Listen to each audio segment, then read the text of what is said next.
Rural pubs are under enormous pressure as the hospitality industry suffers under this government.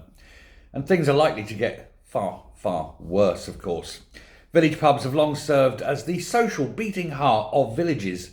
It's what brings rural Britain together. It's where neighbours meet neighbours, families meet families, where local organisations often get started. But industry figures warn that many countryside pubs are now facing growing financial pressure, with many at risk of closure.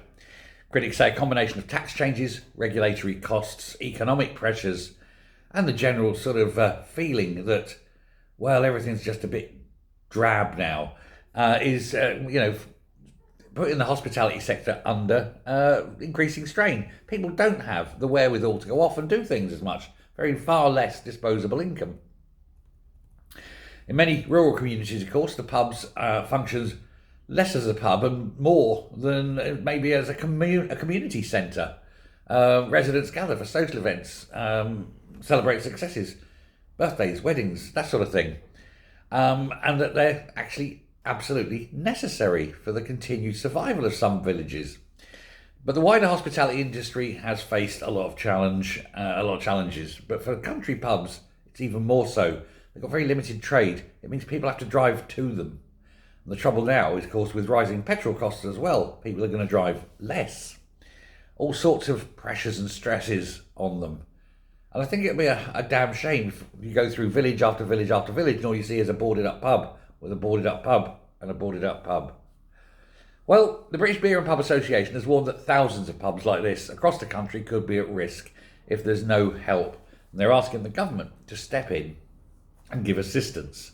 However, the person who's likely to give assistance is, of course, Rachel Reeves. And she doesn't know anything, does she? She doesn't understand business or money or tax or anything.